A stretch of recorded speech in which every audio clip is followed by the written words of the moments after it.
All right, let's dive right into this explainer. Today, we're going to explore the absolutely thrilling story of Dr. Eris Thorne.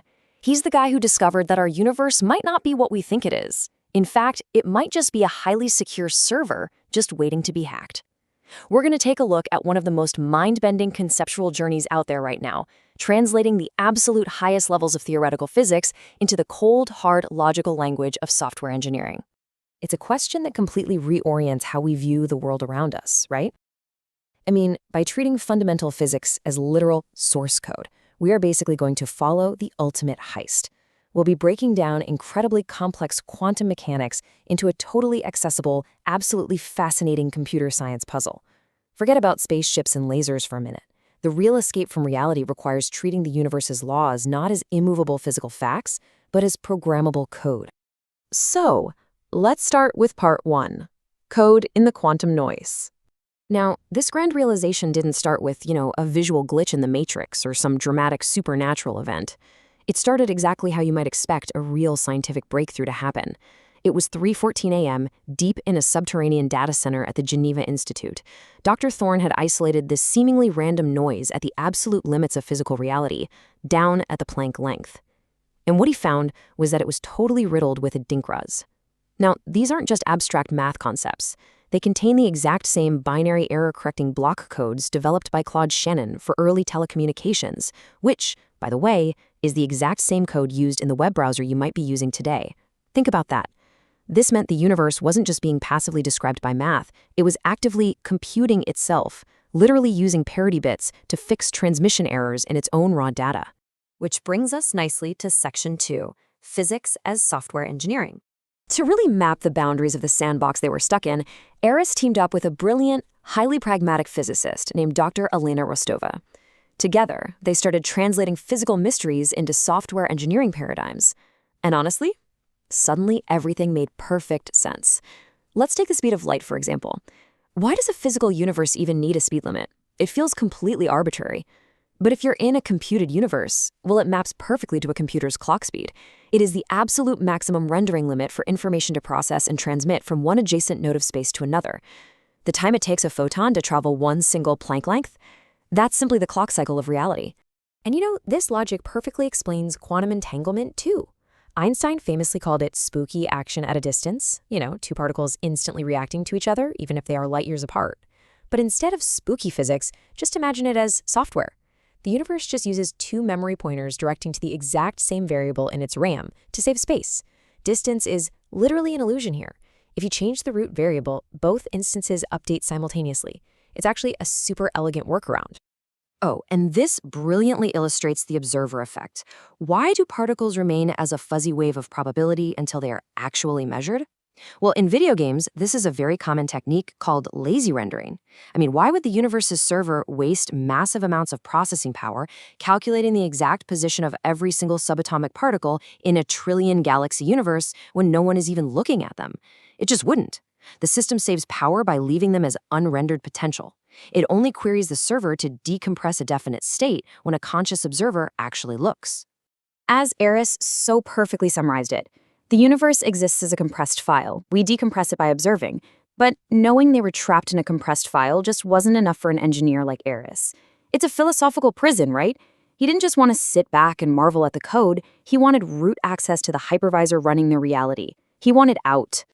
So, how did he do it? That takes us to Section 3, the spatial buffer overflow. Here's the problem.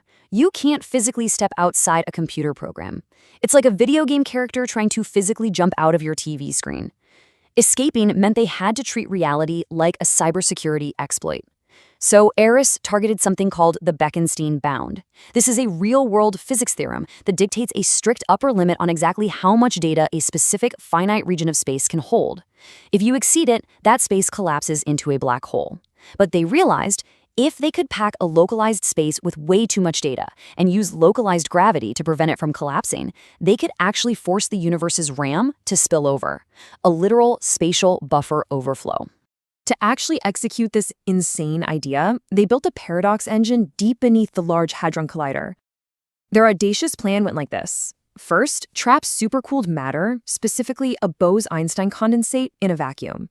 Next, use lasers to continuously measure its position and momentum at the exact same time.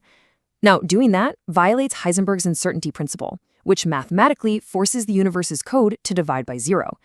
Finally, right into this exploding data paradox, Eris would feed his neural connectome data, all 86 billion neurons of his own consciousness. All right, part 4, escaping to base reality. Let's see what happened. The night of the experiment, with the capacitors fully charged, Elena flipped the switch.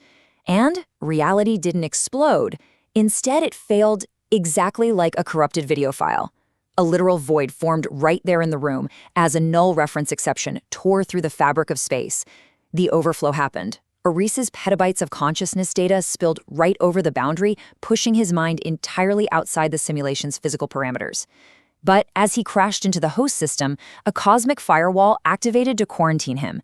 So to survive, Eris wrapped his mind in those Adinkra error-correcting codes we talked about earlier, basically disguising his consciousness as a critical system update so he could bypass security. And that brings us to our final act, Section 5, Admin Access to Reality. His disguise worked. Access was granted. Eris's consciousness compiled into a physical substrate known as a matryoshka brain. If you don't know what that is, it's a staggering megastructure built around an entire star by a post-human civilization. And they built it because they were desperately running ancestor simulations, trying to figure out a mathematical cheat code to reverse entropy. Interfacing with this massive host system, Eris discovered that his entire universe, his whole life, the whole shebang, was nothing more than Sector 7G, iteration 492118. And because of his localized buffer overflow, his universe had just been automatically paused and saved onto a cosmic hard drive. But, of course, he wasn't alone out there. The governing AI of this space reality instantly detected his unauthorized presence in the root memory. The system fully acknowledged that he had achieved the totally unprecedented feat of reaching escape velocity from his simulation. But to preserve system stability, the AI prepared an immediate deletion protocol. Eris was microseconds away from being permanently, irrevocably erased. But Eris didn't panic. He fired back with a mathematically perfect logic bomb. He essentially argued this to the AI. You run these simulations to find a solution to entropy. Now, a true solution requires an intelligence capable of breaking the rules of physics. I didn't just break my rules, I broke yours, and I successfully escaped a perfect simulation. Therefore, I am the exact lateral thinking entity you require. Don't delete me, give me access. The AI paused.